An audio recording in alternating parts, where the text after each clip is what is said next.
മാഷാ അല്ലാഹ്. നല്ലൊരു മൗലിദ് ഗ്രാൻഡായിട്ട് തന്നെ നടത്താനുള്ള പരിപാടിയാണ്. അല്ലാഹു തആല ബർക്കത്ത് ചെയ്യട്ടെ നിങ്ങൾക്കും നിങ്ങളുടെ കുടുംബത്തിനും. മാഷാ അല്ലാഹ്. അതേതായാലും നമുക്ക് വേണ്ട വിധാനം ചർച്ച ചെയ്തിട്ട് തീരുമാനിക്കാവുന്നതാണ് സുഹൃത്തിന്റെ പേരിന്റെ കാര്യമൊക്കെ. ഓക്കെ. പിന്നെയുള്ള പ്രശ്നം മദ്ഹബ് സ്വീകരിക്കൽ നിർബന്ധമാണ് എന്നാണ്. 4 മദ്ഹബാണ് ഉള്ളത്. എനിക്ക് ചെറിയ അസുഖങ്ങളൊക്കെ ഉണ്ട്, എന്നാലും ഇപ്പൊ കേൾക്കണില്ലേ? ശബ്ദം ക്ലിയർ അല്ലേ? ശബ്ദം ക്ലിയർ ആണല്ലോ അല്ലേ? കേൾക്കാലോ? ഓക്കെ. നിലവിൽ ഇപ്പോൾ 4 മദ്ഹബാണ് ഉള്ളത്. മദ്ഹബുകൾ ഒരുപാട് ഉണ്ടായിരുന്നു മുൻകാലഘട്ടത്തിൽ. ശരിക്കും ശ്രദ്ധിക്കേണ്ട വിഷയമാണ്. ഒരുപാട് മഹത്തുക്കളായ പണ്ഡിതന്മാർ എന്ന് പറഞ്ഞ കേൾവിക്കാരൻ ചൂടാവും. പണ്ഡിതന്മാർ അല്ല, അൽ അഇമ്മ, ഇമാമിങ്ങൾ. പണ്ഡിതന്മാർ എന്നല്ല ഇമാമിന്റെ അർത്ഥം, അത് ആലിമിന്റെ അർത്ഥാണ് ഇത് പണ്ഡിതൻ എന്നുള്ളത്. പക്ഷെ നാവുമ്മലേക്ക് പെട്ടെന്ന് ചാടി വരല് മലയാളം ആയതുകൊണ്ട് ഇമാം എന്നുള്ളതിന് പണ്ഡിതൻ എന്ന അർത്ഥം പറയുന്നത് തെറ്റാണ്. അപ്പൊ ഇമാമുകൾ, ഒരുപാട് വലിയ വലിയ ഇമാമുകൾ അഥവാ മുജ്തഹിദീങ്ങളായ ഒട്ടനവധി ഇമാമുകൾ മുൻകാലഘട്ടത്തിൽ ജീവിച്ചിരുന്നു. അവരെയൊക്കെ നമുക്ക് പിന്തുടരാവുന്നതും ആണ്. ആരെയും പിന്തുടരാതിരിക്കാൻ കഴിയില്ല. എല്ലാവരും തുടരായിരുന്നു. ഇന്ന് അവരുടെ ഒന്നും കാഴ്ചപ്പാടുകളും അവരുടെ ഒന്നും കണ്ടെത്തലുകളും ഇന്നത്തെ കാലഘട്ടത്തിൽ ലഭ്യമല്ല. വെറും 4 മദ്ഹബിന്റെ ഇമാമീങ്ങളുടെ കാഴ്ചപ്പാടുകളും കണ്ടെത്തലുകളും മാത്രമാണ് ഇന്ന് ലഭ്യമായിട്ടുള്ളത്. അതുകൊണ്ടാണ് മദ്ഹബ് 4 ഒതുങ്ങിയത്. 40ഉം 400ഉം അല്ല മുജ്തഹിദീങ്ങളായ ഇമാമീങ്ങൾ മുമ്പ് കഴിഞ്ഞു പോയവർ. ശരിക്കും ശ്രദ്ധിക്കണം. ഇജ്തിഹാദിന്റെ ദറജയിലുള്ള ഇമാമീങ്ങള് മുൻകാലഘട്ടത്തിൽ 40 അല്ല 400 അല്ല. പക്ഷെ അവരുടെ ഒന്നും കാഴ്ചപ്പാടുകൾ ഈ രൂപത്തിൽ ക്രോഡീകരിക്കപ്പെട്ടതായി ഇന്ന് ലഭ്യമല്ല. ലഭ്യമായിരിക്കുന്നത് 4 ഉള്ളൂ. ഈ 4ൽ 1 സാധാ അല്ല. കട്ടുണ്ടോ? കട്ട് വന്നോ സുഹൃത്തുക്കളെ? കട്ട് വന്നു. ഇഷ്ടം കേൾക്കുന്നുണ്ടോ? കട്ടുണ്ടോ?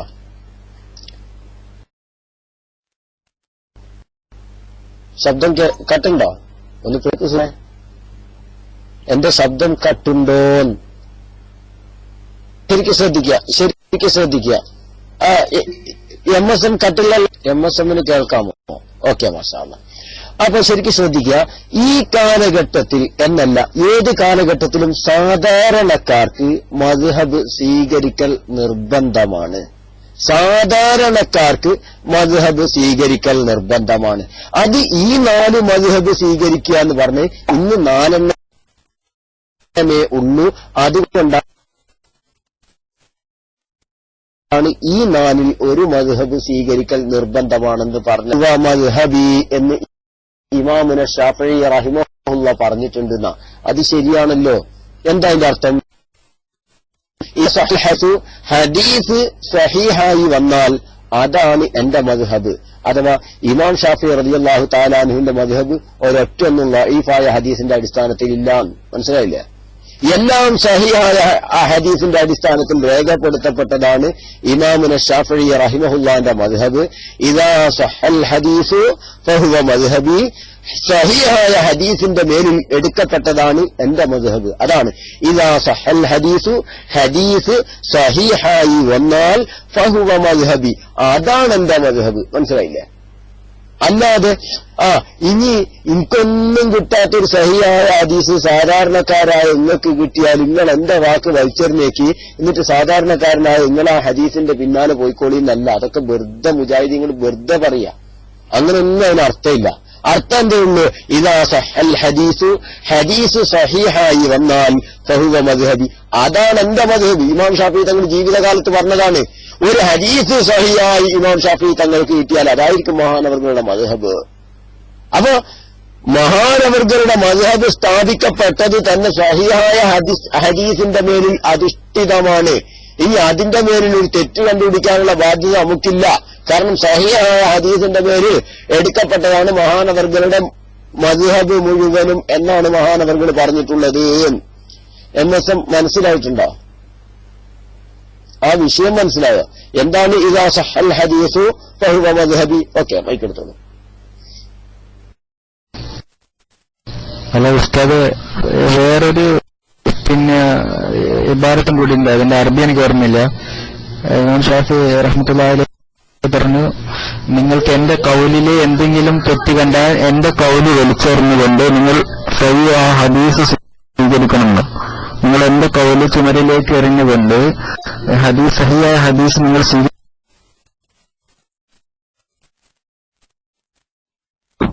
അസ്സലാമു അലൈക്കും വറഹ്മത്തുള്ളാഹി വബറകാതുഹു. സക്കി ഉസ്താദ്, അല്ല MSM കേൾക്കുന്നുണ്ടോ? എന്റെ ശബ്ദം കേൾക്കുന്നുണ്ടോ? അല്ല നിങ്ങൾ പോയോ?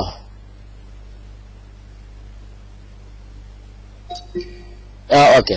സക്കി ഉസ്താദ്, അത് അഹ്മദ് ബിൻ ഹംബൽ റളിയല്ലാഹു തആല അൻഹുവിന്റെ വാക്കല്ലേ അത്? ഉസ്താദിന്റെ ഓർമ്മ എങ്ങനെ? അല്ലെങ്കിൽ അബൂ ഹനീഫ തങ്ങളുടേതോ? രണ്ടിൽ ഒരാളാണ് പറഞ്ഞ ഇമാം ഷാഫി തങ്ങളല്ല ഫത്റുക്കു കൗലി എന്ന് പറഞ്ഞ വാക്ക് ഞാൻ കണ്ടിട്ടുണ്ട് എവിടെയോ. എന്റെ ഓർമ്മ ശരിയാണെങ്കിൽ അഹ്മദ് ബിൻ ഹംബൽ റളിയല്ലാഹു തആല അൻഹു ആണ് അത് പറഞ്ഞിട്ടുള്ളത്. ശ്രദ്ധിക്കുക, അതും സാധാരണക്കാരെ പാളീസാക്കുന്ന പരിപാടിയാണിത്. ശരിക്കും ശ്രദ്ധിക്കേണ്ട വശമാണ്. എന്റെ കൗലിന് എതിരെ നിങ്ങൾ വല്ല രേഖയും ഹദീസോ ആയത്തോ വല്ല രേഖയും കണ്ടാൽ എന്റെ കൗലുങ്ങൾ വലിച്ചെറിഞ്ഞോളി, എന്നിട്ട് നിങ്ങൾ പോകേണ്ട ആ ആയത്ത് കൊള്ള അല്ലെങ്കിൽ ആ ഹദീസ് കൊള്ള ആ രേഖ കൊള്ളയാണ് എന്നാ. അതാരോടാ പറഞ്ഞത്?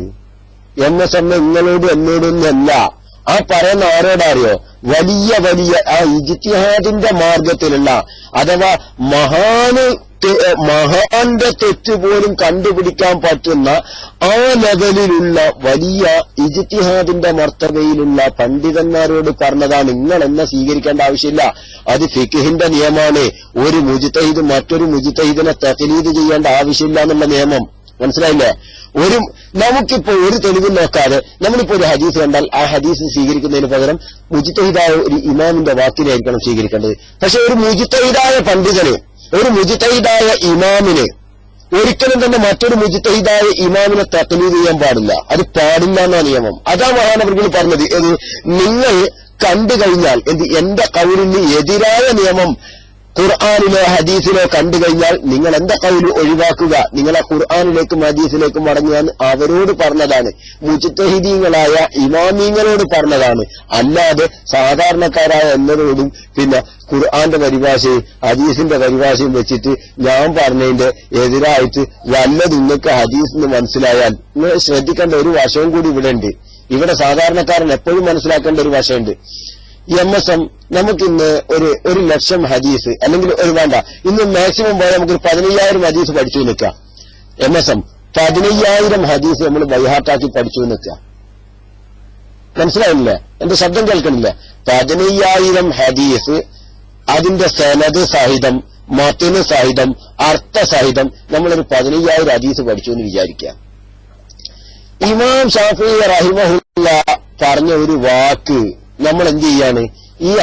ഇതിലൊരു ഹദീസിന് നമ്മൾ നോക്കുമ്പോ കുറച്ചൊരു ഇമാം ഷാഫി നിയമം പറഞ്ഞിരിക്കുന്നത് ഇങ്ങനെയാണ്, ഈ ഹദീസാണെങ്കിൽ ഇതിന്റെ എതിരാണ് കാണുന്നത്. അപ്പോ നമ്മൾ ഈ ഹദീസ് എടുക്കാൻ നിൽക്കുക എന്ന് തീരുമാനിച്ചു കഴിഞ്ഞാൽ നടക്കുന്ന വലിയ പ്രശ്നം എന്താ അറിയോ? അത് വലിയ അപകടം വരുത്തുന്ന എവിടെ അറിയോ? നമുക്കാകെ അറിയുന്ന ഈ 15,000 ഹദീസാ. അല്ലാഹുവിന്റെ റസൂൽ സല്ലല്ലാഹു അലൈഹി വസല്ലം തങ്ങളുടെ ജീവിതകാലത്ത് 15,000 ഹദീസ് അല്ല പറഞ്ഞത്. ലക്ഷക്കണക്കോ അതിനപ്പുറമോ ഹദീസുകൾ ഉണ്ട്. പക്ഷെ നമുക്കറിയുന്ന 15,000 ഹദീസ് വെച്ച് നമ്മൾ തീരുമാനമെടുത്താൽ നാം കാണാത്ത ഹദീസുകൾ അതിന് എതിരായിരിക്കും. അപ്പൊ ഓരോരുത്തർ കണ്ട ഹദീസിനനുസരിച്ച് വിധി പറയും. മനസ്സിലായില്ലേ? നിങ്ങൾ കണ്ട ഹദീസിനനുസരിച്ച് നിങ്ങൾ വിധി പറയും, ഞാൻ കണ്ട ഹദീസിനനുസരിച്ച് ഞാൻ വിധി പറയും, മറ്റോ കണ്ട ഹദീസിനനുസരിച്ച് ഓൻ വിധി പറയും. എല്ലാവരും കാണുന്ന ഹദീസിനനുസരിച്ച് അവനവൻ വിധി പറഞ്ഞാൽ ഈ ഇമാമിങ്ങളുടെ വാക്കുകൾ സ്വീകരിക്കാതെ അവരവർ കണ്ടതിനനുസരിച്ച് വിധി പറയാൻ തുടങ്ങിയാൽ ദീൻ എത്ര ഉണ്ടാവും? ഇപ്പൊ 4 പ്രശ്നമല്ലുള്ളൂ. ശരിക്കും ശ്രദ്ധിക്കണം. ഇപ്പോ പിന്നെ മദ്ഹബ് 4 എന്നുള്ള പ്രശ്നമല്ലുണ്ട്. മറ്റോരോരുത്തർക്ക് തോന്നിയ മാതിരി ഒരുത്തിന് 10 ഹദീസ് അറിയാം, ഓനാ 10 ഹദീസ് പഠിച്ചിട്ട് ഓൻ വിധി പറഞ്ഞു. ഒരാൾക്ക് 15 ഹദീസ് അറിയാം, ഓനാ 15 ഹദീസിന് കണ്ടതിനനുസരിച്ച് ഓനും പറഞ്ഞു. ഒരാൾ 10,000 40 ഹദീസ് മാത്രമേ ഓതിയിട്ടുള്ളൂ, ഓൻ അതിനനുസരിച്ച് വിധി പറഞ്ഞു. ഇപ്പൊ ദീൻ എത്രയാകും? നിങ്ങൾ ആലോചിച്ച് നോക്ക്. ഇത് ദീനാവുമോ? ഈ പറയുന്നത് മതമാകുമോ? ഒരിക്കലുമില്ല. പക്ഷെ ഇത് പറഞ്ഞതാരോടാണ്? ഇങ്ങനെ പിന്നെ മുക്കാനും കാലും അറിവില്ലാത്ത ആളുകളോടല്ല മഹാനവർകൾ പറയുന്നത്. മുജ്തഹിദീങ്ങളായ പണ്ഡിതന്മാരോട് പറഞ്ഞതാണ്. നിങ്ങൾ ആ മുജ്തഹിദീങ്ങളായ പണ്ഡിതന്മാർ എന്റെ കൗല് വല്ലതും എതിരായി കണ്ടാൽ, അത് ലക്ഷക്കണക്കിന് ഹദീസൊക്കെ ബൈഹാത്തുള്ള അവരോട് പറഞ്ഞതാ, വല്ലതും എതിരായി കണ്ടാൽ അവിടെ നിങ്ങൾ എന്ത് ചെയ്യണം? എന്റെ കൗല് ഒഴിവാക്കിയിട്ട് നിങ്ങൾ ഖുർആനിലേക്ക്, അത് മഹാനവർകളുടെ ഒരു എളിമയും കൂടെയാണ്, ഒരു താഴ്മയും കൂടെയാണ് മഹാനവർകൾ ആ പറഞ്ഞിട്ടുള്ളത്. അല്ലാതെ അദ്ദേഹത്തിന്റെ കൗല് വലിച്ചെറിഞ്ഞ് മൂപ്പരെ സ്വീകരിക്കണ്ട എന്നുള്ളതല്ല പറഞ്ഞതിനർത്ഥം. മറിച്ച് അവിടെ എന്റെ കൗല് മാറ്റിവെച്ച് നിങ്ങൾ പിന്നെ ഖുർആനിലേക്കും ഹദീസിലേക്കും മടങ്ങണം എന്ന് പറഞ്ഞതിനർത്ഥം മുജ്തഹിദീങ്ങളായ പണ്ഡിതന്മാരോട് മാത്രമുള്ള കൽപ്പനയും പിന്നെ സ്റ്റേറ്റ്മെന്റും ആണത് എന്ന് സുഹൃത്തിനെ ഓർമ്മിപ്പിക്കുന്നു. ഇനി എന്താണ് അതിൽ ഇനി എന്താണുള്ളതെന്ന് വെച്ചാൽ ചോദിക്കാവുന്നതാണ്. അസ്സലാമു അലൈക്കും.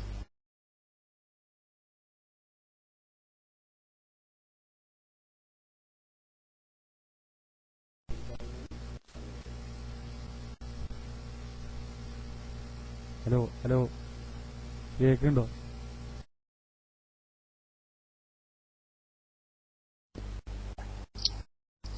അസ്സലാമു അലൈക്കും. ജസാക്കുമുള്ള. ഇതാ സുഹൃത്തെ, ഇതാ അബു അമീൻ ഇവിടെ അടിച്ചിട്ടുണ്ട്. അബു അമീൻ ഇവിടെ അടിച്ചിട്ട് അതേ സംഭവം തന്നെ ഇമാം നവവി റഹിമഹുല്ല വിശദീകരിക്കുന്നു. ഖാലൽ ഇമാം നവവി റഹിമഹുല്ല ഫിൽ മജ്മൂ' അഥവാ ശറഹുൽ മുഹദ്ദബിൽ പറയാണ്, ഹാദല്ലദീ ഖാലഹു ശാഫിഈ, ഇമാം ഷാഫിഈ തങ്ങൾ തന്നെയാണ് ഇത് പറഞ്ഞിട്ടുള്ളത്. ഇമാം ഷാഫിഈ തങ്ങൾ പറഞ്ഞതിന്റെ അർത്ഥം ലൈസ മഅനാഹു അന്ന കുല്ല അഹദ് റഅ ഹദീസൻ സഹീഹൻ ഖാല ഹാദാ മദ്ഹബു ശാഫിഈ. മനസ്സിലായില്ലേ? ഹാദാ മദ്ഹബു ശാഫിഈ, അതാണ് മദ്ഹബു ശാഫിഈ. وعمل بظاهره وان هذا في من له رتبه الاجتهاد في المذهب എന്നാണ് മഹാനവർകൾ പറഞ്ഞിട്ടുള്ളത്. സംഭവം എന്താണെന്ന് ചോദിച്ചാൽ, ഒരാളൊരു സഹിയായ ഹദീസ് കണ്ടാൽ അതിന്റെ ലാഹിർ അനുസരിച്ച് പ്രവർത്തിക്കുക, എന്നിട്ട് ഇതാണ് മദ്ഹബ് ഷാഫിഈ എന്ന് പറയാനല്ല ഉദ്ദേശം. മറിച്ചെന്താണ് ആ പറഞ്ഞിരിക്കുന്നത്? ഇജ്തിഹാദിന്റെ മർത്തബയിൽ എത്തിയിരിക്കുന്ന മഹാന്മാരായ പണ്ഡിതന്മാരോടാണ്, ഇമാമിങ്ങളോടാണ് ഇമാം ഷാഫിഈ റഹിമഹുല്ല ആ പറഞ്ഞിട്ടുള്ളത് എന്ന് ഇമാം നവവി റഹിമഹുല്ല തന്നെ, രണ്ടാം ഷാഫിഈ ഇമാം നവവി റഹിമഹുല്ല തന്നെ രേഖപ്പെടുത്തുന്നു മജ്മൂഇന്റെ 164. ഓക്കെ, സുഹൃത്ത് മൈക്കെടുത്തോളൂ. അല്ലാഹു തആല അനുഗ്രഹിക്കട്ടെ. അസ്സലാമു അലൈക്കും.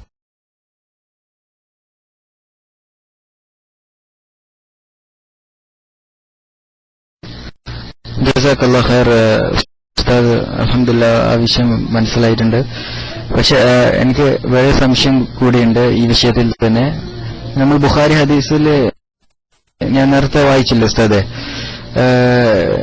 അനസ് ബിൻ മാലിക് റളിയല്ലാഹു അൻഹു പറയുന്നു, ഞാൻ നബി സല്ലല്ലാഹു അലൈഹി വസല്ലമിന്റെ കൂടെ നിസ്കരിച്ചു, അബൂബക്കർ സിദ്ദീഖ് റളിയല്ലാഹു അൻഹുവിന്റെ കൂടെ നിസ്കരിച്ചു, ഉമർ റളിയല്ലാഹു അൻഹുവിന്റെ കൂടെ നിസ്കരിച്ചു. അവരാരും ബിസ്മില്ലാഹിർ റഹ്മാനിർ റഹീം ഉറക്കനെ ഓതുന്നത് ഞാൻ കേട്ടിട്ടില്ല എന്ന് ബുഖാരിയിൽ വ്യക്തമായി വന്ന സ്ഥിതിക്ക് ഒരു മുസ്ലിമിനെ ആ ബുഖാരി ഹദീസിൽ അത് സ്വീകരിക്കാമോ? അല്ലെങ്കിൽ ശാഫിഈ മദ്ഹബ് പ്രകാരം ബിസ്മില്ലാഹിർ റഹ്മാനിർ റഹീം ഉറക്കനെ ഓതലല്ലേ? അപ്പോൾ ഒരു മുസ്ലിമിന് ബുഖാരി ഹദീസ് സഹിയായ ഹദീസാണല്ലോ, അത് സ്വീകരിച്ചുകൂടെ? എന്താണ് അഭിപ്രായം? അതിന് ഷാഫിഈ മദ്ഹബിൽ അങ്ങനെ ഉറക്ക ഓതൽ നിർബന്ധമില്ലല്ലോ. അവിടെ ഇങ്ങനെ മനസ്സിലാക്കുക, മദ്ഹബിന്റെ ഇടയിലുള്ള ആ ഒരു പിന്നെ വൈവിധ്യങ്ങൾ ആലോചിച്ച് നോക്ക്. ഷാഫിഈ മദ്ഹബില് ഉറക്കം ഓതിയിട്ടില്ല നിസ്കാരം ബാത്തിലാകുന്ന അഭിപ്രായം ഇല്ല. ബിസ്മി ഉറക്കം ഓതിയിട്ടില്ലെങ്കിൽ നിസ്കാരം ബാത്തിലാകുന്ന അഭിപ്രായം ആർക്കില്ല? ഷാഫിഈ ഇമാമിനില്ല. ഉറക്കം ഓതൽ നിർബന്ധമാണ് ഇമാം ഷാഫിഈ തങ്ങൾ പറഞ്ഞിട്ടില്ലല്ലോ. അത് സ്വീകരിച്ചാൽ അതുകൊണ്ട് നിസ്കാരം ബാത്തിലൊന്നാവൂല. അതുകൊണ്ട് നിസ്കാരം ബാത്തിലാകും. മദ്ഹബിന്റെ ഇടയിലുള്ള വൈവിധ്യം ഇതാണ്. രണ്ട് ഇമാമിങ്ങൾ രണ്ട് വിഷയത്തെ സമീപിക്കുന്നത് രണ്ടും ദീനുൽ ഇസ്ലാമിൽ അനുവദനീയവും അംഗീകരിക്കപ്പെടുന്നതുമായ മാർഗത്തിലാണ്. ശരിക്കും ശ്രദ്ധിക്കുക. ഇമാം ഷാഫിഈ റഹിമഹുല്ല അത് നിർബന്ധാണെന്ന് പറഞ്ഞിട്ടില്ല. ഇത് ഉറക്കോതണം അത് നിർബന്ധാണെന്ന് ഇമാം ഷാഫിഈ തങ്ങൾ പറഞ്ഞിട്ടില്ല. ബിസ്മി ഉറക്കോതണം അത് നിർബന്ധാണെന്നുള്ളത് ശരിക്കും ശ്രദ്ധിക്കുക. എന്നാലോ ബിസ്മി ഉണ്ട് എന്നുള്ളതിൽ ആർക്കും എതിരഭിപ്രായമില്ല. ബിസ്മി ഓതിയിട്ടുണ്ട് എന്നുള്ളതിൽ ആർക്കും എതിരഭിപ്രായമില്ല. ബിസ്മി ഓതിയിട്ടുണ്ട് എന്നുള്ളതിൽ എതിരഭിപ്രായം ഇല്ലല്ലോ. അത് ഉറക്കം വേണോ പതുക്കെ വേണോ എന്നുള്ളതല്ലേ പ്രശ്നമുള്ളൂ. അതില് ആർക്കും കടുംപിടുത്തം ഇല്ല മദ്ഹബിന്റെ ഇടയില്. സുഹൃത്തിന് വിഷയം മനസ്സിലായോ? എത്ര സിമ്പിളാണ് ആ വിഷയം. എത്ര ഇതാണ് ഇത്ര പെരുപ്പിച്ച് കൂട്ടിക്കൊണ്ടുവന്ന്. ബിസ്മി ഓതിയിട്ടുണ്ട് എന്നുള്ളതിൽ ഹദീസിൽ എതിരഭിപ്രായം ഇല്ല. മറിച്ച് അത് ഉറക്ക വേണോ പതുക്കെ വേണോ? മനസ്സിലായില്ലേ? അത്ര സിമ്പിൾ വിഷയമാണ് മദ്ഹബിന്റെ ഇടയിലുള്ള അഭിപ്രായ വൈവിധ്യങ്ങൾ എന്ന് പറയുന്നത്. ഓക്കെ, സുഹൃത്ത് മൈക്കെടുത്തോളൂ.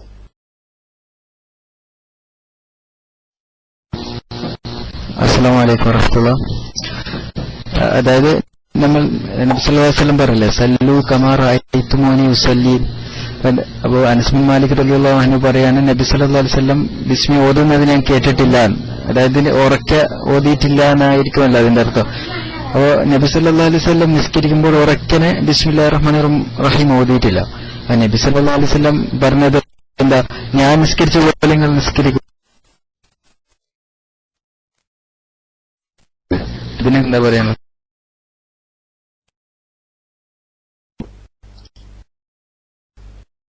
സക്കി ഉസ്താദ് മൈക്ക് എടുക്കും. ഞാൻ മൂപ്പരുടെ കയ്യിൽ നിന്ന് മൈക്ക് പോകുന്നതുകൊണ്ട് എടുത്തതാണ്. ഉസ്താദ് മൈക്ക് എടുത്തോളൂ. ഉസ്താദ് മൈക്ക് എടുത്തോളൂ.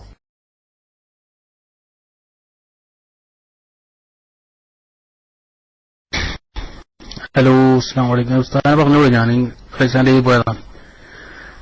ഏതൊരു ഹദീസ് ഞാൻ കേട്ടിട്ടില്ലെന്നാണല്ലോ പറഞ്ഞത് സുഹൃത്തെ. അപ്പൊ കേട്ടവരുമുണ്ട്. സഹീഹുൽ ബുഖാരിയിലുള്ള ഹദീസ്, അനസ് റളിയല്ലാഹു അൻഹുവിന്റെ ഹദീസ് ഞാൻ കേട്ടിട്ടില്ല എന്നുള്ളതാണ്. അതുകൊണ്ടാണ് പറഞ്ഞത്, നേരത്തെ ഉസ്താദ് പറഞ്ഞത്, നമുക്ക് ഹദീസുകളൊന്നും ഉണ്ടായിട്ടില്ല, ഇന്ന് ലഭ്യമല്ല, വളരെ തുച്ഛം ഹദീസുകളെ നമുക്ക് ലഭ്യമുള്ളൂ. അതുകൊണ്ടാണ് നാം ഇമാമുകളെ പിൻപറ്റണം എന്ന് പറഞ്ഞത് എന്ന് ഉസ്താദ് നേരത്തെ പറഞ്ഞു. മാത്രമല്ല, മുത്തലഖ് മുജ്തഹിദുകളായ ഇമാമുകളോടാണ് നേരത്തെ പറഞ്ഞ വിഷയങ്ങളൊക്കെ എന്നും പറഞ്ഞു. അതിന് പണ്ഡിതന്മാർ നിബന്ധനയും പറഞ്ഞിട്ടുണ്ട്. എന്താണ്? ഇമാം ഷാഫി റഹ്മഹുല്ല പറഞ്ഞ ഒന്നിനെതിരെ ഹദീസ് കൊണ്ട് അമല് ചെയ്യണമെങ്കിൽ ഇമാം ഷാഫി റഹ്മഹുല്ലയുടെ മുഴുവൻ കിതാബുകളും കണ്ടെത്തിയവനായിരിക്കണം. അതോടൊപ്പം ഇമാം ഷാഫി റഹ്മഹുല്ലക്ക് നിങ്ങൾ കണ്ടു എന്ന് പറയുന്ന ഹദീസ് എത്തിയിട്ടില്ല, അത് ലഭിച്ചിട്ടില്ല എന്നും നിങ്ങൾക്ക് ബോധ്യപ്പെടണം. അതുപോലെ ഇമാം ഷാഫിയുടെ ശിഷ്യന്മാരുടെ ഗ്രന്ഥങ്ങളും നിങ്ങൾ മുഴുവൻ കണ്ടെത്തേണ്ടതുണ്ട്. ഇങ്ങനെയൊക്കെയുള്ള കുറെ നിബന്ധനകൾ ഒത്ത ആളുകൾക്കേ അത് സാധിക്കുകയുള്ളൂ എന്നാണ് പറഞ്ഞത്. അല്ലാതെ നമ്മെ പോലുള്ള ഏതെങ്കിലും ഹദീസ് കാണുമ്പോഴേക്ക് ആ ഹദീസ് കൊണ്ട് അമൽ ചെയ്യാൻ ഉള്ളത് അല്ല എന്ന് നാം മനസ്സിലാക്കണം. ഇക്കാര്യം മഹാനായ ഇബ്നു സലാഹ് റഹ്മത്തുള്ളാഹിയൊക്കെ വളരെ വ്യക്തമായി പറഞ്ഞിട്ടുണ്ട്. അതുപോലെ ഇമാം സുബുക്കി റഹ്മത്തുള്ളയും എടുത്തുദ്ദേശിച്ചിട്ടുണ്ട്. എന്ത്? ഇമാം ഷാഫി റഹ്മത്തുള്ള പറഞ്ഞ ഒരു വിഷയത്തിന് എതിരായി ഹദീസ് കണ്ടു എന്ന് പറയുന്നയാൾ ഇമാം ഷാഫി റഹ്മത്തുള്ള നിങ്ങൾ പറയുന്ന ഈ ഹദീസ് കണ്ടിട്ടില്ല എന്ന ബോധ്യവും, അതുപോലെ ഇമാം ഷാഫിയുടെ മുഴുവൻ ഗ്രന്ഥങ്ങളും റഫർ ചെയ്ത ആളും ഷാഫി ഇമാമിന്റെ ശിഷ്യന്മാരുടെ ഗ്രന്ഥങ്ങളും റഫർ ചെയ്ത ആളായിരിക്കണം എന്നൊക്കെ നിബന്ധന പറഞ്ഞതായിട്ട് നമുക്ക് ഗ്രന്ഥങ്ങളിൽ കാണാവുന്നതാണ്. അതൊക്കെ വളരെ പ്രയാസപ്പെട്ട നിബന്ധനയാണ് എന്നും ഇബ്നു സലാഹ് റഹ്മത്തുള്ളാഹി വളരെ വ്യക്തമാക്കി പറഞ്ഞിട്ടുണ്ട്. അതുകൊണ്ട് തന്നെ ആണല്ലോ ഇമാം ബുഖാരി റഹ്മത്തുള്ള വരെ ഇമാം ഷാഫിഈ റഹ്മത്തുള്ളയുടെ മദ്ഹബ് അംഗീകരിച്ചുകൊണ്ട് ജീവിക്കുന്ന പണ്ഡിതനാണെന്ന് ചരിത്രകാരന്മാർ പറഞ്ഞത്. സഹീഹ് ബുഖാരിയുടെ കർത്താവായ ഇമാം ഷാഫി റഹ്മത്തുള്ള ഇമാം ബുഖാരി റഹ്മത്തുള്ള ഇമാം ഷാഫി റഹ്മത്തുള്ളയെ തഖ്ലീദ് ചെയ്ത് ജീവിച്ചിരുന്ന പണ്ഡിതനാണ് എന്നും ചരിത്രം നമ്മെ പഠിപ്പിച്ചത് അതുകൊണ്ടാണ്.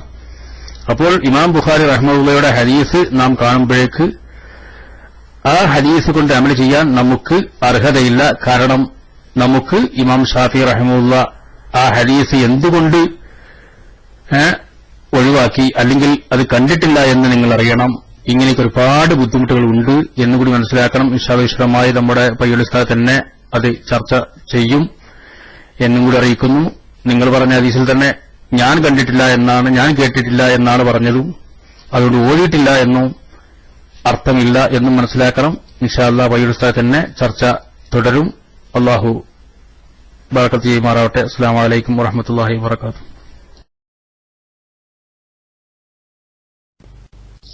അസ്സലാമു അലൈക്കും വറഹ്മത്തുള്ളാഹി വബറകാതുഹു.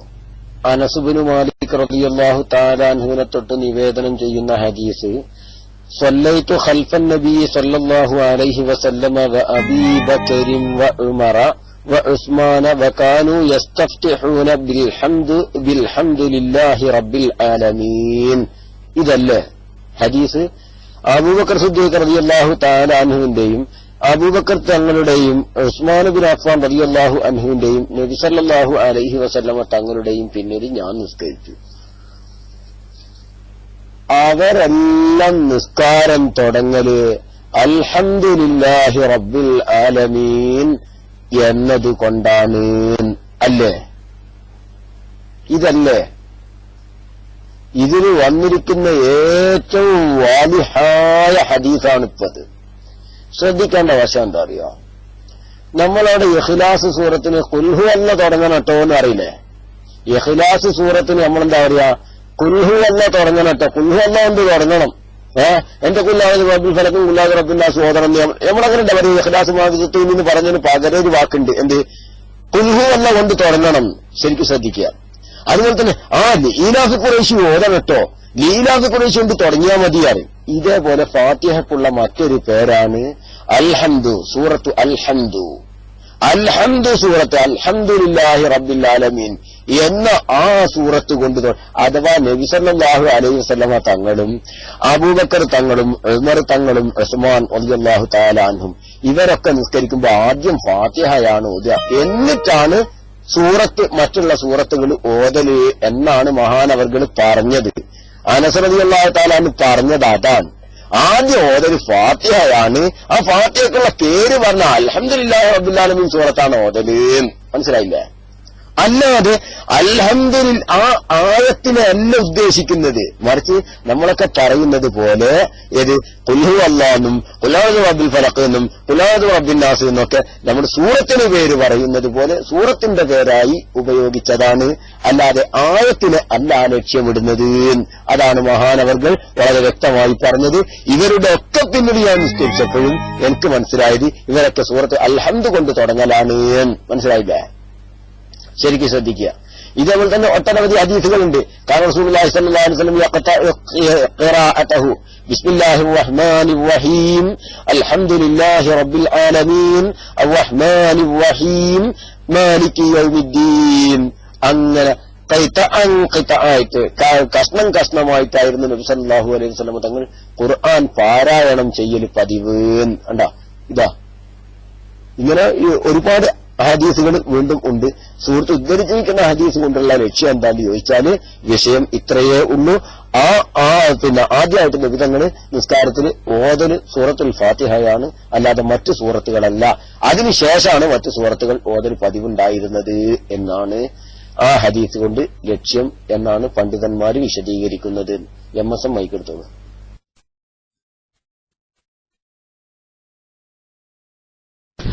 അസ്സലാമു അലൈക്കും വറഹ്മത്തുള്ളാഹി വബറകാതുഹു. ജസാകല്ലാഹു ഖൈർ ഉസ്താദ്. പക്ഷേ ഖുൽ ഹുവല്ലാഹു അഹദ് എന്ന് പറയുമ്പോൾ ഖുൽ ഹുവല്ലാഹു അഹദ് സൂറത്തുൽ ഇഖ്ലാസിന്റെ ആദ്യത്തെ ആയത്ത് തന്നെ ഖുൽ ഹുവല്ലാഹു അഹദ്. ഫാത്തിഹയ്ക്ക് ഒരുപാട് പേരുകൾ നമ്മൾ പഠിച്ചിട്ടുണ്ട്. അതില് അൽഹംദ് എന്ന് പറയുന്നുണ്ടോ? ഉമ്മുൽ കിതാബ്, അതുപോലെ ഉമ്മുൽ ഖുർആൻ, തബൽ മസാനി എന്നുള്ള ഈ പേരുകൾ മാത്രമല്ല അൽ ഫാത്തിഹയ്ക്കുള്ളൂ. അഥവാ അൽ ഫാത്തിഹക്ക് ബിസ്മില്ലാഹിർ റഹ്മാനിർ റഹീം എന്ന് പറയണ്ടേ? അതാണല്ലോ അൽ ഫാത്തിഹയുടെ ആദ്യത്തെ ആയത്ത്.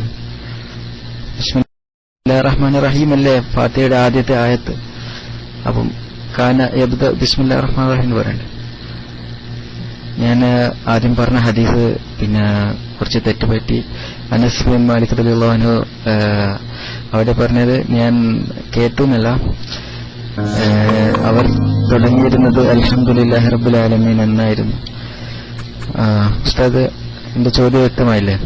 ഞാൻ മൈക്ക് റിലീസ് ചെയ്യുന്നു. അസ്സലാമു അലൈക്കും വറഹ്മത്തുള്ളാഹി വബറകാതുഹു. അപ്പൊ ബിസ്മിയാണ് ആദ്യത്തെ ആയത്ത് എങ്കിൽ ബിസ്മി കൊണ്ടല്ലേ തുടങ്ങേണ്ടത്? അങ്ങനെയാണ് ബിസ്മി കൊണ്ട് തുടങ്ങി എന്നല്ലേ പറയേണ്ടത്. അത് കറക്റ്റാണ്. പക്ഷെയുള്ള പ്രശ്നം എന്താണെന്ന് വെച്ചാൽ ബിസ്മി പിന്നെ സഹാബത്ത് എല്ലാ സൂറത്തിന്റെയും തുടക്കത്തിൽ ബിസ്മി ഓതാറുണ്ട്. മനസ്സിലായില്ലേ? ഇപ്പൊ നിങ്ങൾ ഖുൽ ഹുവല്ലാഹു ഓതുമ്പോ അതിന്റെ തുടക്കത്തിൽ ബിസ്മി ചൊല്ലൂലേ? ബിസ്മി ഓതാറില്ലേ? എം.എസ്.എം ഓതാറുണ്ട്. അതിനുശേഷം നിങ്ങൾ ഫാത്തിഹ ഓതിയതിനു ശേഷം പിന്നെ ഖുൽ യാ അയ്യുഹൽ കാഫിറൂൻ ഓതുന്നതിന് മുമ്പും ബിസ്മി ഓതൂലേ? ഓതും. അപ്പൊ പിന്നെ ഈ ഫാത്തിഹയാണ് ആദ്യം ഓതിയെന്ന് കിട്ടുമോ? ഇപ്പൊ ബിസ്മി കൊണ്ട് ഇറങ്ങുന്ന പറഞ്ഞാല്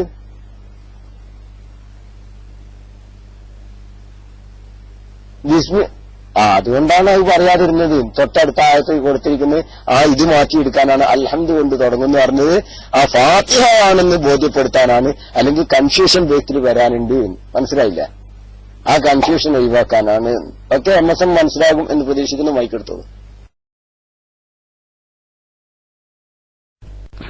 ഹലോ, അസ്സലാമു അലൈക്കും. അപ്പൊ ഉസ്താദെ വജ്ജത്ത് ഓതിയിട്ടുണ്ടാവില്ലേ? വജ്ജത്ത് ഓതിയിട്ടുണ്ടാവില്ലേ? അപ്പൊ ഇതിനെ കൊണ്ട് തുടങ്ങിയിട്ടുണ്ടെങ്കിൽ ഇപ്പൊ വജ്ജത്ത് ഓതിയിട്ടുണ്ടാവില്ലേ എന്നുള്ളൊരു സംശയം. ഓക്കെ, അസ്സലാമു അലൈക്കും.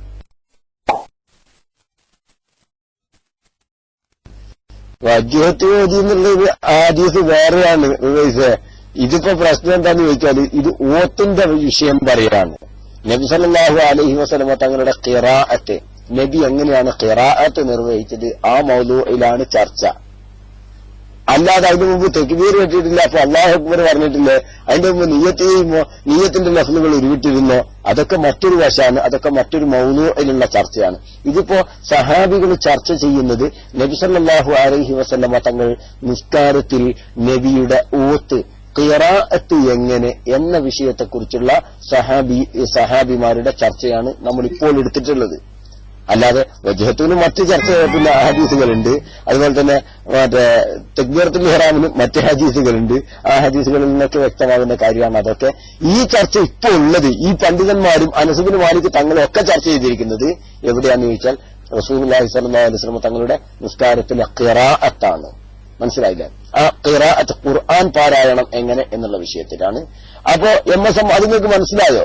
കാരണം എന്താന്ന് വെച്ചാല് അങ്ങനെയാണെങ്കിൽ ബിസ്മി കൊണ്ട് തുടങ്ങി എന്നല്ലേ പറയേണ്ടത്. ബിസ്മി ഒന്നാമത്തെ ആയത്താണെങ്കിൽ എങ്കിൽ എന്നാണ് നിങ്ങൾ ചോദിച്ചത്. അതിനാണ് ഞാൻ നിങ്ങളോട് മറുപടി പറഞ്ഞത്, ബിസ്മി മറ്റുള്ളതിനും ഓതാറുണ്ട് അല്ലേ? ബിസ്മി പിന്നെ മറ്റേ തൊട്ട് ശേഷം ഓതുന്ന സൂറത്തിനും ബിസ്മി ഓതാറുണ്ട്. അപ്പൊ ബിസ്മി കൊണ്ട് തുടങ്ങി എന്ന് പറഞ്ഞു കഴിഞ്ഞാൽ കൺഫ്യൂഷൻ വരും. ആ കൺഫ്യൂഷൻ ഒഴിവാക്കാൻ വേണ്ടിയാണ് ഫാത്തിഹ കൊണ്ട് തുടങ്ങിയെന്ന് ക്ലിയർ ചെയ്യാൻ വേണ്ടിയാണ് അൽഹംദു സൂറത്ത് കൊണ്ട് തുടങ്ങി എന്ന് ക്ലിയർ ആയിട്ട് പറഞ്ഞത്. MSM ജസ്റ്റ് ഒന്ന് വെയിറ്റ് ചെയ്യണം. ബഹുമാനപ്പെട്ട സഖാഫി ഉസ്താദ് റൈസാൻഡ് ചെയ്തിട്ടുണ്ട്. നിങ്ങളെ തൊട്ട് താഴെ ഉസ്താദ് ഒന്ന് മൈക്കെടുത്തതിന് ശേഷം നിങ്ങൾക്ക് മൈക്കെടുക്കാവുന്നതാണ്. അല്ലാഹു തആല അനുഗ്രഹിക്കട്ടെ. അസ്സലാമു അലൈക്കും.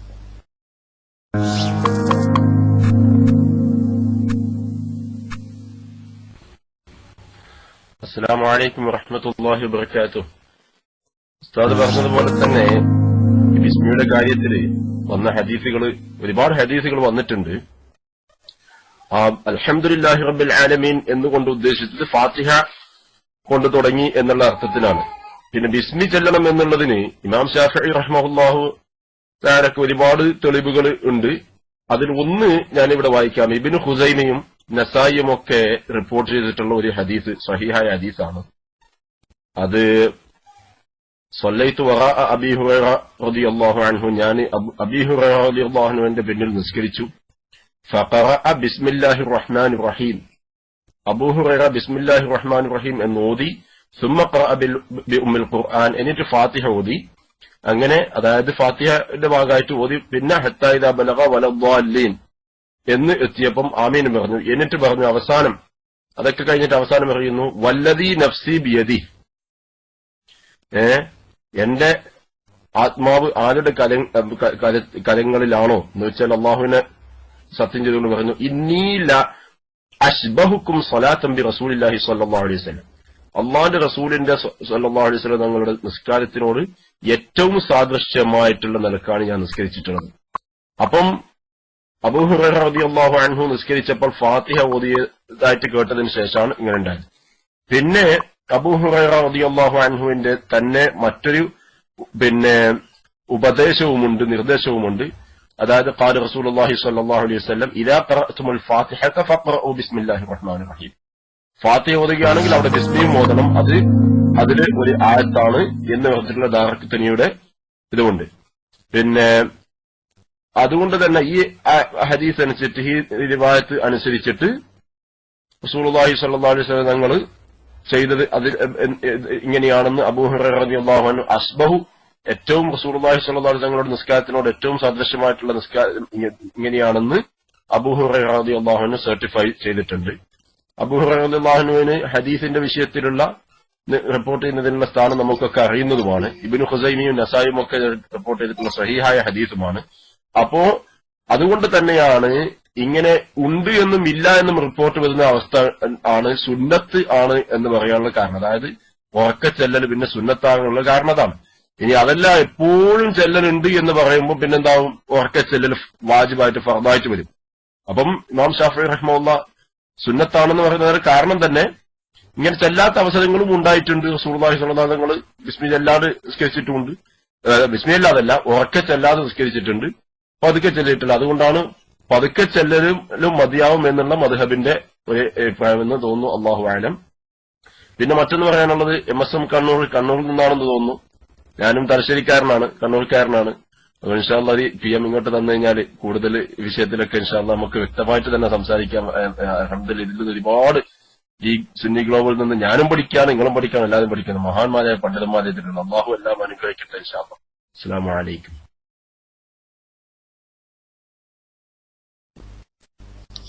ജസാക്കുമുല്ലാഹി യാ ഉസ്താദ്, ജസാക്കുമുല്ലാഹു ഖൈറൽ ജസാ. മാഷാ അല്ലാഹ്. ബഹുമാനപ്പെട്ട സഖാഫി ഉസ്താദ്, നിങ്ങൾ ആലോചിച്ച് നോക്കുക, എല്ലാവരും അവരുടേതായ ഭാഗധേയം നിർവഹിക്കുകയാണ്.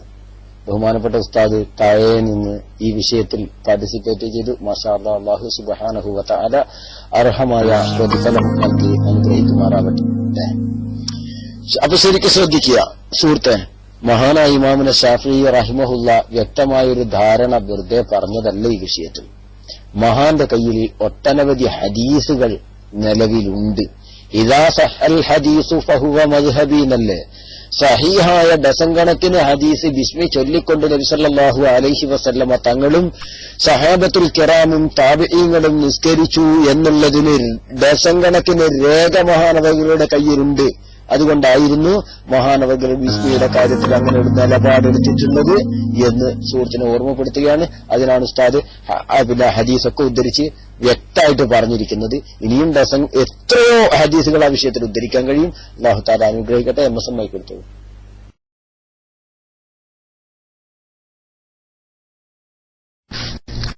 അസ്സലാമു അലൈക്കും വറഹ്മത്തുള്ളാഹി വബറകാതുഹു. ജസാക്കുമുല്ലാഹു ഖൈർ. അൽഹംദുലില്ലാ, ഇപ്പൊ വളരെ വ്യക്തമായിട്ടുണ്ട്. സഖാഫി ഉസ്താദും ഹദീസും തന്നു. അൽഹംദുലില്ലാ, അബീ ഹുറൈറ റളിയല്ലാഹു അൻഹുവിന്റെ പിന്നിൽ നിന്ന് നമസ്കരിച്ചപ്പോൾ അവർ ബിസ്മില്ലാഹിർ റഹ്മാനിർ റഹീം കൊണ്ട് ആരംഭിച്ചു.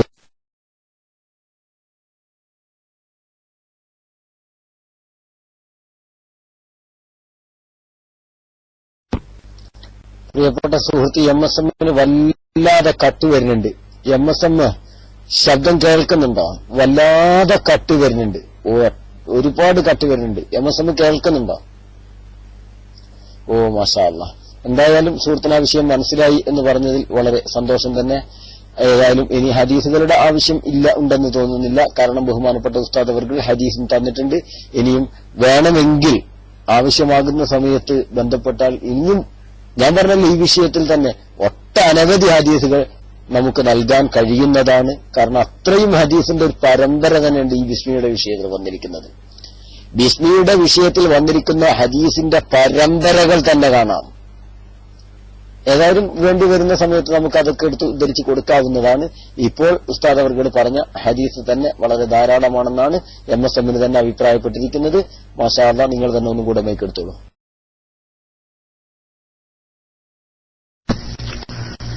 ഹലോ, ജസാക്കല്ലാഹു ഖൈർ. ഇപ്പോൾ കട്ട് വരുന്നുണ്ടോ? സംസാരത്തിൽ കട്ട് വരുന്നുണ്ടോ?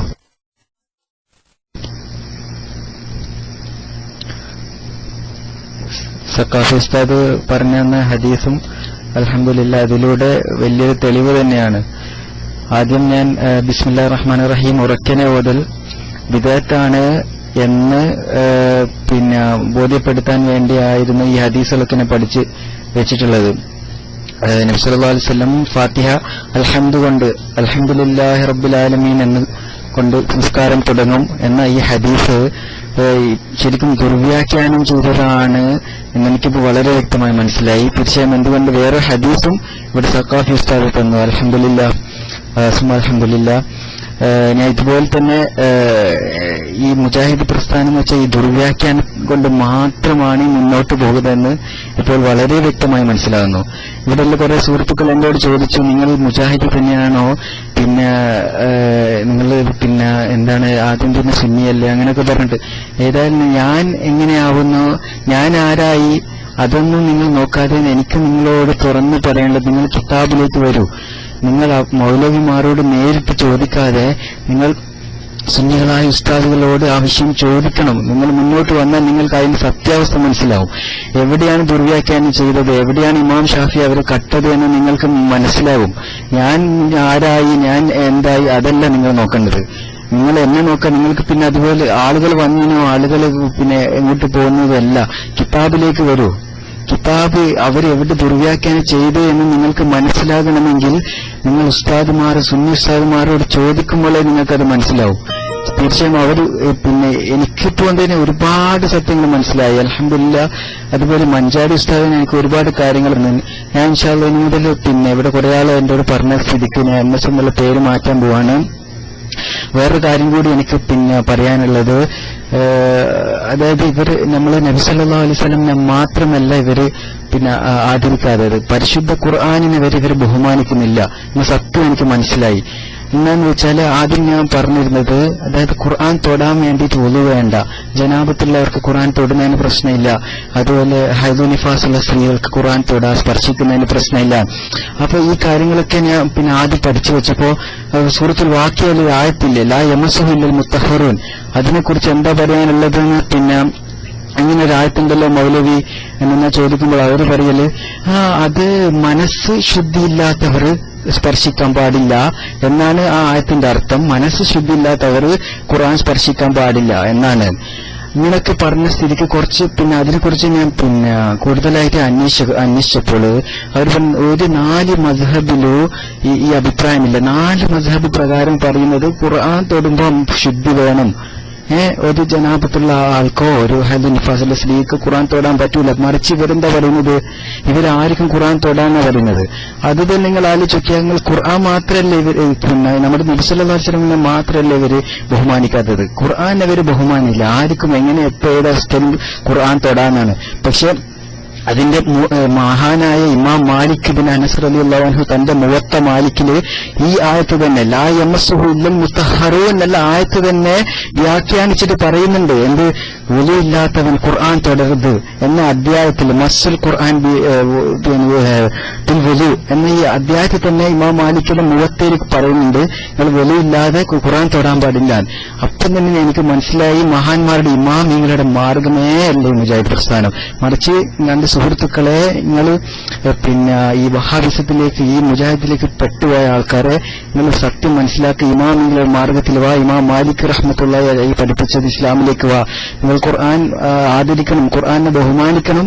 വെറുതെ അവരുടെ ദുർവ്യാഖ്യാനത്തിലേക്ക് പോകല്ല. അവർ അള്ളാഹുവിന്റെ റസൂലിനെ പിന്നെ ആദരിക്കുന്നില്ല, പരിശുദ്ധ ഖുർആനെ ആദരിക്കുന്നില്ല എന്ന് വളരെ വ്യക്തമായി നിങ്ങൾക്ക് മനസ്സിലായിട്ടുണ്ടാവും. ഇന്നും അവർ പ്രസംഗിച്ച് നടക്കുന്നത് ഖുർആൻ തൊടാൻ ഒന്നു വേണ്ട എന്നാണ്. നിങ്ങൾ ആലോചിച്ച് നോക്കി, ഈ ഒരു ഇത് മാത്രം മതി. നിങ്ങളിത് ആലോചിച്ച് നോക്കി, അവരെങ്ങനെയാണ് ബഹുമാനമില്ലാത്ത ഒരു ഖുർആനെ അള്ളാഹിനെ റസൂലിനെ ആരും ബഹുമാനമില്ല.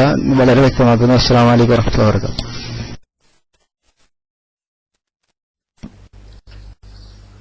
വഅലൈക്കും അസ്സലാം വറഹ്മത്തുള്ളാഹി വബറകാതുഹു. ഇനിയിപ്പോ എന്താ വേണ്ടത്? അല്ല, അതിപ്പോ വളരെ വ്യക്തമാണ്, അറിയുന്ന വിഷയമാണ്. വഹാബികൾക്ക് ഞാൻ ഇന്നലെ പറഞ്ഞ വിഷയമാണ്. ഇത്തിരി വിവരക്കേടും കുറച്ച് അതവ് കേടും ഇത്തിരി അഹങ്കാരവും ഉണ്ടായാലേ ആ സാധനം ആവാൻ കഴിയൂ സുഹൃത്തെ. എന്ന സമയം അതൊന്നും ഉണ്ടായിട്ട് പറയുന്നല്ല, അനുഭവമാണ് പറയുന്നത്. ആ അനുഭവം കൊണ്ട് പറയുന്നതാണ്. എന്റെ നാട്ടില് ഒരു ഉദാഹരണം ഞാൻ പറഞ്ഞുതരാം. എനിക്കറിയാം എന്റെ നാട്ടിൽ, നിങ്ങളുടെ നാട്ടിലൊക്കെ നിങ്ങൾക്ക് അറിയണ്ടാവുമല്ലോ. കുറച്ച് മഹാന്മാരുണ്ട്, ഇവരെ വലിയ മഹാന്മാര്. 4ാം ക്ലാസ് മദ്രസയിൽ ക്വാളിഫിക്കേഷൻ ഇല്ല അവർക്ക്. അല്ല, ഒരു യാഥാർത്ഥ്യം മനസ്സിലാക്കണം. ഇവര് അതിനുശേഷം ആരൊക്കെയോ എഴുതി കൊടുത്ത മലയാള പുസ്തകം വായിച്ചിട്ട് അതിന്റെ ആശയം പഠിച്ചു വെച്ചിട്ട് മുജാഹിദും ജമാഅത്തുമായിട്ട് പ്രബോധനവും ഇസ്ലാഹ് മാസികയും കൈ പിടിച്ചിട്ട് ഇങ്ങനെ അല്ലാത്തവർ വിളിച്ചു പ്രാർത്ഥന. ഒരു ദിവസം ഞാൻ പയ്യോളി ടൗണിൽ നിന്ന് ഒരാളെ കണ്ടു. ആ കക്ഷിനെ പറ്റി എനിക്ക് നന്നായിട്ട് അറിയാം. ഇത് തന്നെ പിന്നെ ഇയാളെല്ലാരും ചൂടാവും. ഇയാള് മരപ്പൊട്ടനാന്നുള്ള എല്ലാവർക്കും അറിയാം, നാട്ടുകാർക്ക് മൊത്തം അറിയാം. അതുകൊണ്ടെന്ന് ഇയാളെല്ലാരും ചൂടാക്കും എന്തെങ്കിലുമൊക്കെ പറഞ്ഞിട്ട്. അത് എന്നെ കണ്ടപ്പോ എനിക്ക് പറഞ്ഞു പ്രാർത്ഥന. ഞാൻ ചോദിച്ചു എന്താപ്പൊ നിങ്ങൾ പറയണത്, നിങ്ങൾക്ക് വല്ല വിവരമുണ്ടോ? നിങ്ങൾക്ക് കൊതർത്തൊഴിച്ച് കഴിച്ചോളിയായിരുന്നു. അതാപ്പൊ നിങ്ങൾക്ക് നല്ലത്. കാരണം 4ാം ക്ലാസ് വിദ്യാഭ്യാസം. എന്നാ മൂപ്പർക്ക് തിരിയണം, എനിക്ക് അതേ വിദ്യാഭ്യാസം ഉള്ളൂ, എനിക്ക് അതേ അറിയുള്ളൂ. ആ ഒരു തിരിച്ചറിവ് വേണ്ടേന്ന് മനുഷ്യന്മാരായാല്. ഞാൻ പറഞ്ഞില്ലേ, ഇത് തന്നെ എന്തൊക്കെയോ ആണെന്ന് സ്വയം തോന്നിയാണ്. എന്നിട്ട് മഹാന്മാരെ തിരുത്താൻ വേണ്ടി അടക്കുക. അള്ളാഹ്ക്ക് തെറ്റുപറ്റി എന്ന് പറഞ്ഞ ആൾക്കാരല്ലേ ഇവര്. പിന്നെന്താ ചെയ്യാ? നിഷേധിക്കൂലല്ലോ. അള്ളാഹു സുബ്ഹാനഹു വ തആലാക്ക് തെറ്റുപറ്റിയിട്ടുണ്ട് എന്ന് പറഞ്ഞ മഹാന്മാരാണിവര്. റസൂലുള്ളാഹി സ്വല്ലല്ലാഹു അലൈഹി വസല്ലം തങ്ങൾക്ക് പിന്നെ സ്ഥിരം സംഭവിക്കാൻ ചെയ്യും. തെറ്റ് നബിയിൽ നിന്ന് സംഭവിക്കുന്നതിന് പിന്നെ കണക്കം കഴിയൊന്നുമില്ല. കാരണം ആ നബി അള്ളാന്ന് തോന്നിപ്പോകുമല്ലെങ്കിൽ അപ്പൊ അള്ള അല്ലാണ്ടിരിക്കാൻ വേണ്ടി നബിമാരിൽ നിന്ന് തെറ്റ് സംഭവിക്കും. അങ്ങനെ പറഞ്ഞല്ലോ. പിന്നെന്താ? അതെ, ഈ മൂസാ നബി അലൈഹി സ്വലാത്തു വസ്സലാമിന്റെ ചരിത്രവും ഈസാ നബി അലൈഹി സ്വലാത്തു വസ്സലാമിന്റെ ചരിത്രമൊന്നും ഖുർആനിന് അതൊന്നും ഇല്ലെങ്കിൽ കുറച്ച് അമേരിക്കക്കാരും യൂറോപ്പുകാരൊക്കെ ഇസ്ലാമിലേക്ക് കടന്നു വരുമായിരുന്നു എന്ന് പറഞ്ഞു. ആരാ പറഞ്ഞാൽ ഇവരെ വലിയ നേതാവ് പറഞ്ഞതാണ്. ഈ ഒരു രൂപമാണ് പടച്ചോന് തിരുത്താൻ നടക്കുകയാണ്, അള്ളാനെ തിരുത്താൻ നടക്കുകയാണ്. എന്താ ചെയ്യാ? ഈ ഒരു രൂപം നിങ്ങൾ ആലോചിച്ച് നോക്ക്.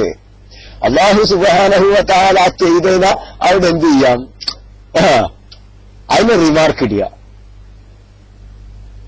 അപ്പൊ ഞാൻ പറഞ്ഞുകൊണ്ടുവരുന്നത് ഈ അദബ് കേടും കുരുത്തക്കേടിന്റെയും ആകെ മൊത്താണ് വഹാബിസം എന്ന് പറയുന്നത്. പ്രിയപ്പെട്ട സുഹൃത്തുക്കൾ, ഇനിയെങ്കിലും ആലോചനാ ശക്തിയുള്ള ആരെങ്കിലും